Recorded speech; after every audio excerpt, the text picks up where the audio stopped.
다주택자 10개월째 감소. 그래도 집값은 계속 상승. 자, 제가 이 제목을 갖다 보고 그래도 집값은 계속 상승. 이게 아니라 그래서 집값은 계속 상승한다 라는 말씀을 여러분들께 드리고 싶었던 내용이에요.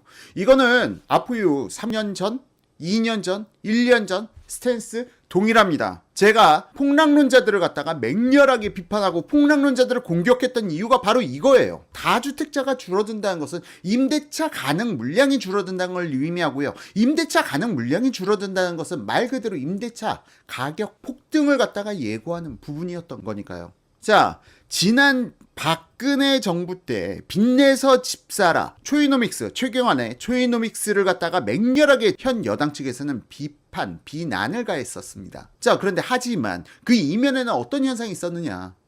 미친 전셋값이라고 하면서 여론을 갖다가 호도하면서 야, 전셋가가 왜 이렇게 폭등하는데 전셋가 안 잡아? 자, 그런 이면이 배경에 있었어요. 박근혜 정부 초기에 전셋값 폭등이 가장 커다란 사회적 이슈 중에 하나였습니다. 그럼 전셋값을 잡으려면 어떻게 해야 되나요? 자, 지금 우선 당장 공급을 늘리는 것도 맞아요. 그런데 이러한 효과는 3년, 4년, 5년 차에서나 가능한 일이고요. 그럼 어떻게 해야 될까요?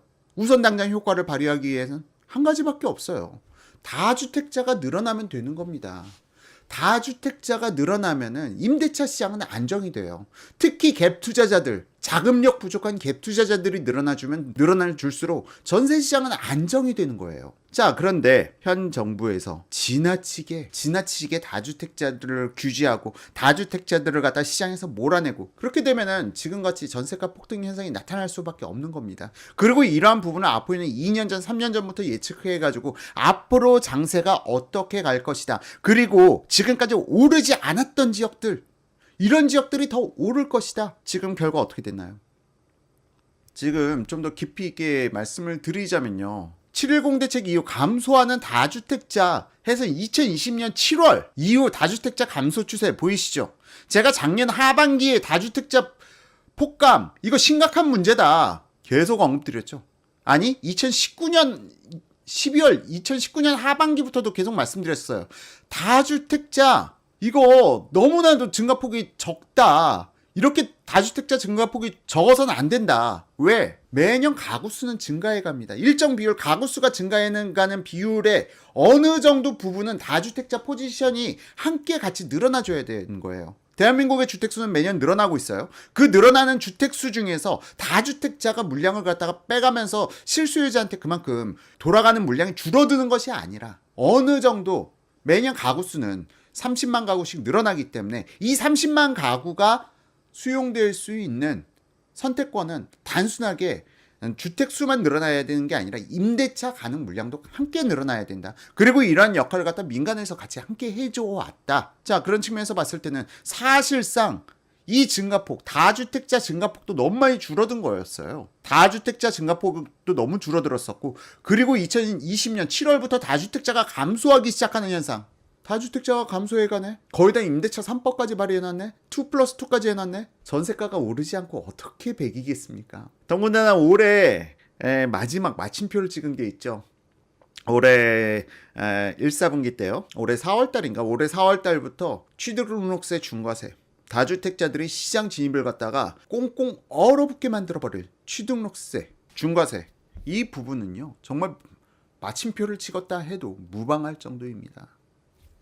자, 그러니까 지금 2020년 7월 이후 다주택자가 감소해 가는데 지금 시장에서 나타나는 현상? 자, 아파트 등락률을 보세요. 자, 아파트 등락률 추이. 2019년에 이렇게 가격이 하락했던 원인, 하락 내지 강한 하락 압력을 받았던 원인, 이건 여러 번 말씀드렸죠. 헬리오시티 입주가 상당한 영향을 미쳤다는 걸 갖다 여러 번 말씀드렸고요. 자, 그리고 나서 2020년 어떻게 됐나요? 2021년 상반기까지만 짓게 됐는데 어떻게 됐나요?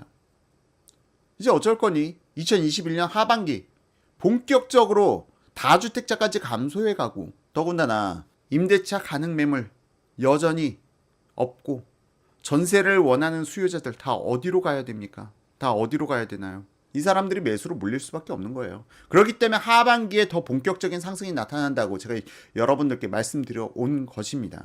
그러니까 아포유가 정확하게 맞춘 거죠. 폭락론자들이 오히려 다주택자들에 대한 증오, 적개심을 갖다가 자꾸 강조하면서 다주택자들 다 죽었다. 다주택자들 보유세 더 올려야 된다. 양도세. 다주택자들 난리 났다. 다 죽어나간다. 법인 물량 쏟아진다. 자, 그 결과가 어떻게 됐나요? 그 결과가 아포유가 얘기했던 게 맞아요. 폭락론자들이 주택가격을 폭등시킨 겁니다. 그러한 여론을 만들어내고 그러한 여론을 배경으로 해서 현 정부가 지지도를 얻어가면서 부동산 정책 쏟아부었으니까요. 잘못된 방향으로 쏟아부은 결과에 대해서는 그 결과가 이런 식으로 나타나게 되는 겁니다. 정부가 다주택자에 대한 과세를 강화하자 다주택자 비중이 줄어든 것으로 확인됐다. 하지만 이 기간에도 집값은 여전히 상승했다. 다주택자 매물이 나오면 집값이 떨어진다는 여당과 정부 주장은 허구로 판정됐다. 대깨모님께서 하지만 폭락론자들은 여전히 폭락한다고 외침하고 말씀해 주셨고요. 어떻게 폭락할 수가 있을까요? 그들이 원하는 대로 다 했어. 문재인 원하는 대로 다 해. 그들의 외침이 이러한 결과를 만들어낸 겁니다. 사람에 대한 맹신, 정책에 대해서 고민하기보다는 그 사람에 따라서 지지도가 오가는 대한민국의 현 상황이 이러한 블랙 코미디 같은 상황을 만들어가고 있는 것이죠.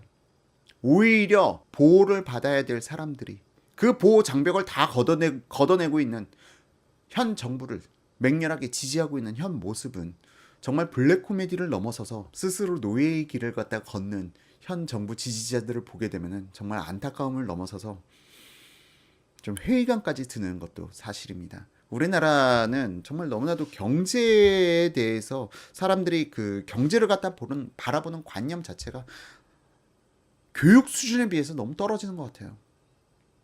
우리나라는 4년제 대학을 졸업하신 분들이 더 많은, 세계에서 4년제 졸업생이 가장 많은 국가 중에 하나인데, 그런데 경제에 대한 상식은 너무나도 낮다.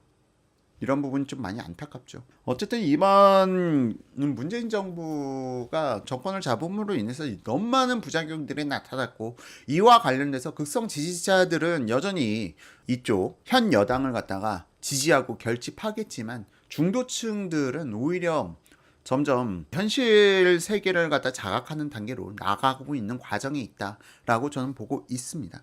우리나라가 너무나도 그 사회주의 노선을 갖다 택하는 분들이 강성 지지자들이 많은데, 그런데 그들이 사실상 그 혜택을 갖다 보는 것이 아닌데 참 안타까운 측면도 있어요.